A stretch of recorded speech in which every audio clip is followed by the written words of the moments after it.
नमस्कार दोस्तों, स्वागत है आप सभी का मेरे चैनल में। मैं आपकी ट्रेनर, आपकी मोटिवेशन नीतू भट्ट, फिर से एक बार हाजिर हूँ एक नई मोटिवेशन के साथ। सबसे पहले मैं आप लोगों से माफ़ी मांगना चाहूँगी फ्रेंड्स कि काफ़ी लंबे समय से मेरी कोई भी मोटिवेशन वीडियो मैंने आपसे शेयर नहीं कर पाया। सो आई एम सॉरी। आप भी समझ सकते हैं इस चीज़ को कि कई बार हाउसवाइफ की लाइफ में थोड़ी सी व्यस्तता ज़्यादा हो जाती है। कई बार लाइफ में ऐसे हर्डल्स आ जाते हैं, प्रॉब्लम्स आ जाती हैं, तो जिसकी वजह से वो अपने पैशन को, अपने ड्रीम्स को, अपने वर्क को कंटिन्यू नहीं कर पाती हैं। तो फ्रेंड्स, कोशिश करूँगी कि आगे से टाइम टू टाइम आपको आपकी वीडियोस शेयर करती रहूँ ताकि आप लोग मोटिवेटेड रहें। इनफैक्ट एक लंबे समय से वर्क ना करने की वजह से मैं खुद डीमोटिवेट हो गई थी कुछ टाइम के लिए, बट डोंट वरी, अब मैं अपने वर्क पर आ चुकी हूँ। सो बिना टाइम वेस्ट किए स्टार्ट करते हैं, आज के टॉपिक पर आते हैं। मेरा आज का टॉपिक है, ऐसा क्या करें जिसकी वजह से हम लाइफ में फेलियर का सामना करने से बच सकें। असफलता के 3 ऐसे बड़े कारण मैं आपसे शेयर करने वाली हूँ। नंबर 1, खतरा उठाने में झिझक, unwillingness to take the risk. Life में यदि हम खतरा नहीं उठा सकते तो सफलता के बारे में सोचना भी बेकार है। बहुत सारे लोग लाइफ में सक्सेस की टैलेंट रखते हैं, उनके अंदर एबिलिटीज़ होती हैं, लेकिन वो एबिलिटी को अपनी शो नहीं कर पाते, एबिलिटी का यूज़ नहीं कर पाते प्रॉपर, इसीलिए वो लोग पीछे रह जाते हैं, हार जाते हैं। हमें लाइफ में सफलता पाने के लिए रिस्क लेना ही पड़ता है, और रिस्क लेने से मेरा सेंस है कि ऐसा काम जो हम नपा तोला और सोचा समझा कदम उठाते हैं कि हमें इतना नफ़ा होगा, इतना नुकसान होगा, लेकिन हम इसका सामना कर लेंगे, हमें फिर भी अपनी ग्रोथ के लिए कदम उठाना है, उसे कहते हैं अपनी ग्रोथ के लिए रिस्क लेना।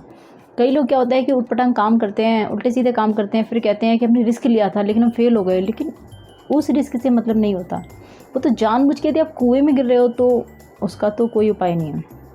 रिस्क लेने से सेंस है वो ऐसा कदम जो आपको आपकी ग्रोथ की तरफ ले जाए, आपकी स्ट्रेंथ बढ़ाए, जो कि आपको नेम, फेम या मनी के लिए अग्रसर कर पाए। फॉर एग्ज़ाम्पल, एक छोटा बच्चा होता है, जब वो बैठना सीखता है, उसे बैठना नहीं आता, वो कभी आगे गिर जाता है मुँह के बल, कभी पीठ के बल गिर जाता है, कभी उसका सर पीछे से फूट जाता है, तो बहुत बार वो चोट खाता है, लेकिन फिर भी उसे बैठना है, उसे बैठना सीखना है, इसलिए वो बच्चा बैठने की कोशिश करता है। जब वो चलना सीखता है बच्चा, तो बार बार चलता है, बार बार गिरता है, फिर उठता है, फिर गिर जाता है, फिर उठता है, फिर गिर जाता है, वो बार बार चोट खाता है, लेकिन क्योंकि उसे चलना है, ग्रो करना है, वो आगे बढ़ के अपने मन की चीज़ें उठाना चाहता है, दूर तक चलना चाहता है, भागना चाहता है, इसलिए वो रिस्क लेता है और फाइनली वो चलना भी सीखता है और भागना भी सीखता है। यदि वो गिरने का रिस्क ना ले तो क्या वो चलना सीख सकता है? क्या वो भागना सीख सकता है? नहीं सीख सकता। इसी तरह हमारी लाइफ में ऐसे रास्ते जो हमें ग्रोथ की तरफ लेके जाते हों, ऐसे रिस्क उठाने ज़रूरी होते हैं और उठाने चाहिए फ्रेंड्स। प्यारा सा एग्जांपल है, मैं आपसे और शेयर करना चाहूँगी। एक किसान से किसी व्यक्ति ने पूछा कि भाई, इस बार आपने अपने खेत में क्या बोया है, क्या आपने गेहूँ बोया है? तब उसने कहा कि नहीं नहीं, मैंने गेहूँ नहीं बोया, मुझे लगा कि इस बार शायद बारिश नहीं होगी तो मेरा गेहूँ ख़राब हो जाएगा। फिर उसने कहा कि क्या आपने अपने खेत में मक्का बोई है? उसने कहा नहीं नहीं, मैंने मक्का भी नहीं बोई, क्योंकि मुझे लग रहा था कि शायद कीड़े मेरे मक्के को खा जाएंगे और मेरा मक्का ख़राब हो जाएगा। फिर उस व्यक्ति ने पूछा कि आपने जब गेहूँ नहीं बोया, अपने खेत में मक्का नहीं बोया, तो क्या बोया है? तब उसने जवाब दिया कि मैंने इस बार अपने खेत में कुछ भी बोने का रिस्क ही नहीं लिया, मैं इस बार किसी भी रिस्क में पड़ा ही नहीं। तो ऐसे भी बहुत सारे लोग इस दुनिया में होते हैं जो कि कुछ भी रिस्क नहीं लेते अपनी लाइफ में, तो वो तकल्लुफ़ भरी ज़िंदगी जीते रहते हैं क्योंकि वो रिस्क नहीं लेना चाहते। जो जेन्युइन वर्क होते हैं उनको भी नहीं करते।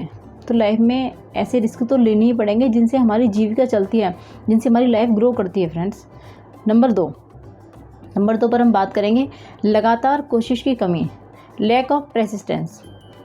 यदि हम किसी भी काम के लिए लगातार कोशिश नहीं करते हैं तो हम वहाँ पर जीत जाएंगे, इस बात की गारंटी तो बहुत दूर की बात है, बल्कि आप ये कहिए कि उम्मीद भी मत रखिएगा। कई बार हम जीत के करीब पहुँचते पहुँचते भी हार जाते हैं क्योंकि हम मंजिल से कुछ दूर पहले हार मान लेते हैं। बहुत सारे लोग एबिलिटीज़ रखते हैं, टैलेंटेड होते हैं, लेकिन वो लगातार कोशिश नहीं करते। थोड़ा टाइम एफर्ट्स डालेंगे, उसके बाद बोलेंगे नहीं हो रहा ये काम, हमसे नहीं होगा, हम तो बिल्कुल नहीं कर पाएंगे, बहुत लंबे समय से इस काम को कर रहे हैं, कुछ सक्सेस नहीं मिली, सब बेकार है। एक नॉर्मल इंसान में और एक विनर में क्या फ़र्क होता है बताइए? एक नॉर्मल इंसान बहुत जल्दी हार मान लेता है।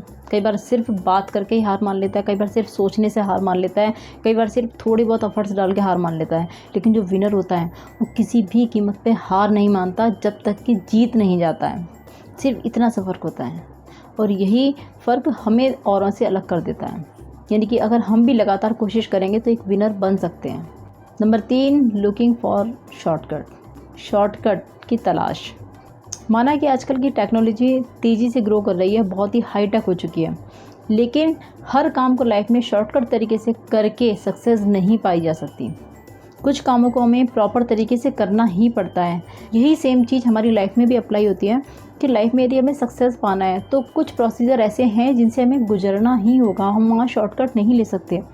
यहाँ पर मैं आपको बताऊँगी एक ऐसे राजा की कहानी जिन्होंने अपने सभी सलाहकारों को बुलाकर ये कहा कि सदियों की ज्ञान की बातें इकट्ठा करके लाओ और उन्हें किसी ग्रंथ पर लिखो, ताकि हमारी जो भी प्रजा है और जो हमारी आने वाली पीढ़ी हो वो उन सब ज्ञान की बातों को जान सकें।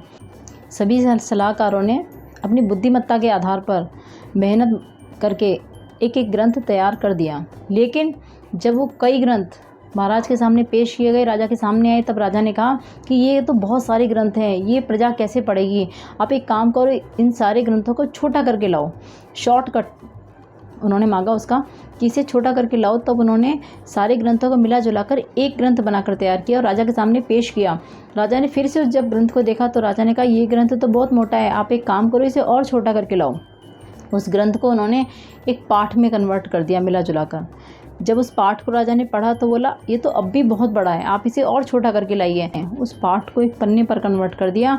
जब उस राजा ने उस पन्ने को देखा तब उन्होंने कहा ये एक पेज भी बहुत बड़ा है, कुछ ऐसा लिखो जो कि पूरी प्रजा एक बार में एक लाइन में सब कुछ समझ जाए। सलाहकारों ने उस एक पन्ने को जब एक लाइन में कन्वर्ट किया तो वह लाइन थी कि इस दुनिया में कुछ भी मुफ्त में नहीं मिलता। इसका मतलब है कि हर चीज़ के लिए हमें कोई ना कोई कीमत चुकानी पड़ती है, कोई ना कोई उसकी कीमत ज़रूर देनी होती है, तभी हमें लाइफ में जाके वो चीज़, वो सफलता हासिल होती है। तो कई बार हमारी ज़िंदगी में हमें आसान रास्ता जो लगता है वो हमें मुसीबतों की तरफ ले जा रहा होता है, और जो मुसीबत भरा रास्ता होता है वो आगे जाके हमारी ज़िंदगी को आसान कर देता है।